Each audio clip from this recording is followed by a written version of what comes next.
Hey kids.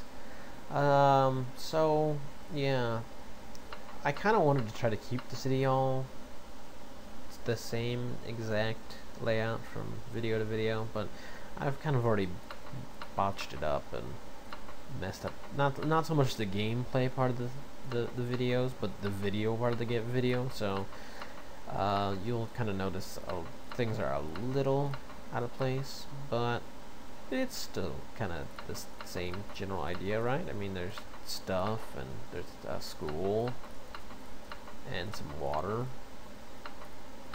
and this big yellow patch here. You know, everything's still kind of the way it was back in the day. Anyway, let me make sure I get this water system back into place again, since I kind of messed that up last time. And now that water's going, let's put a little more over here.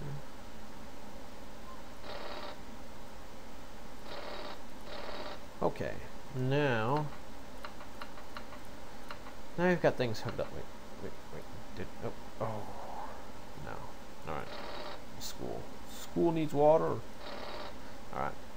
Now we've got things going, and let's finally unpause it and let's see what the city does. Almost immediately you'll notice the residential, commercial, and industrial demand indicator pop up, and it'll tell you exactly what's in demand at the moment. It will almost always start out with a heavy demand for industry and not so much for the other two, but that'll slowly change. You'll slowly see people moving into residential areas, and the commercial zones will start to build up a bit. Otherwise, you can kind of let it play out for a little bit. See, the months will go by. We're down to 7245 from our original 20,000. But we'll get back up there, and the city itself will flourish. I demand it.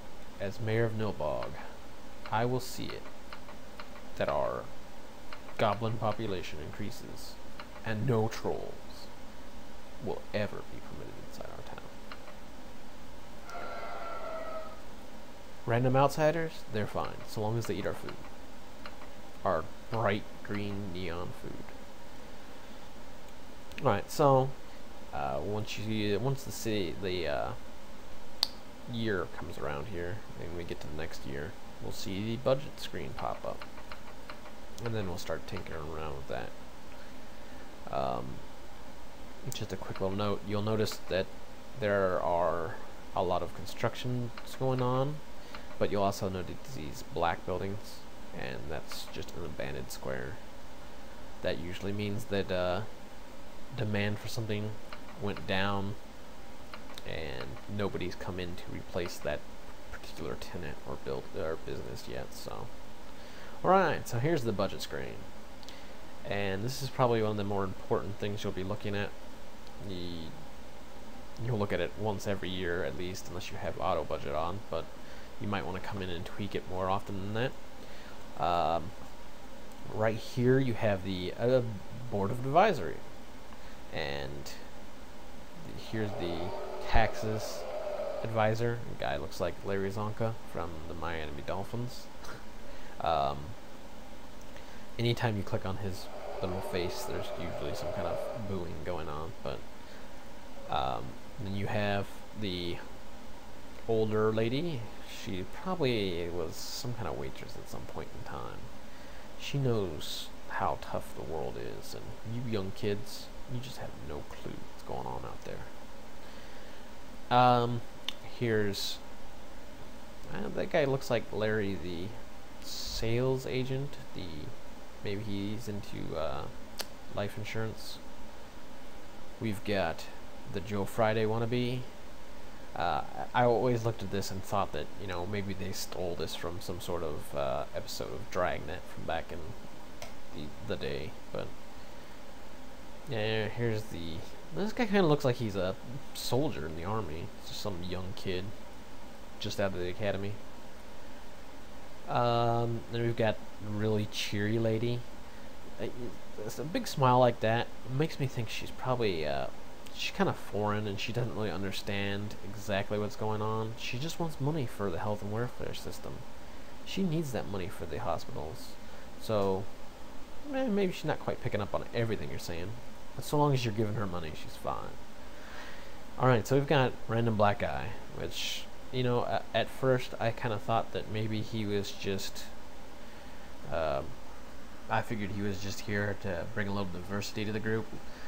But now I think he's probably the only serious one actually here doing his job. I mean, he's here trying to get money for the education system, make sure our future is bright, our kids are well educated, they're up to snuff with the rest of the world in as far as mathematics and future technologies go. Because this guy right here, Mr. Norb Abrams from Bob Vila's This Old House, you know, he just seems not to understand what's exactly going on here. I don't have too many roads. I have just enough roads to get by. You know what? I'm gonna take some of your money away and give it to the education system. Oh God, man! Why you gotta be like this, Bob Vila? Wouldn't take that stuff from you. I mean, come on. You're just go back to making cabinets, alright? Look, I'll give you your 5% money back, alright? Yes, and then you can go back to complaining about the roads. Alright, thank you. Anyway, in here you can kind of break down the various rates by month. You can also go in and convert. Maybe you want to reduce residential or commercial and individually for the rates. I kind of bring it down a little bit at the beginning. You don't make as much money, but you get a lot more growth out of it, and eventually the growth will kind of balance out your losses. Here you've got the various ordinances for the city, and you know, most of them have some kind of positive effect. Some of them might have a negative to balance out the positive. One of those things you kind of have to decide about. And the bonds, if maybe you are getting real low on cash and you need to take a bond out, usually it'll come out in $10,000 increments, and it ends up having a monthly fee of about $300 or so for each one, but that kind of varies too depending on the rate. Then you have the breakdown for the fire, or police and fire, and the health system. Education, you can kind of bring down money for either the colleges or the schools. Maybe you just don't want them to have their party keggers at the local no-bog university. That'll encourage them not to go out and waste all their time and money on such frivolous things. And then maybe you can come in here and make this guy... Oh, yep. I took $1 away from his road system, sure enough. Anyway, you'll push that, get it out of the way, and time will move on, and things will start building again. Your council advisors will gnash teeth about various building sites and ideas that they have, and your little meter will go up and down, and you'll probably zone out every once in a while and come back and see that something's just not right, and you'll say, hey, I should reload from my previous save. Well, we won't do that just yet, but next time maybe I'll get into some other features. Maybe I'll have enough money to put in a nice little oh, hey, look at that, No Bog Awakens. See, I probably hit about the 2,000 population mark, so hey. Alright, well, next time on Let's Play SimCity 2000, maybe I'll destroy something, just for the hell of it. Have a good one.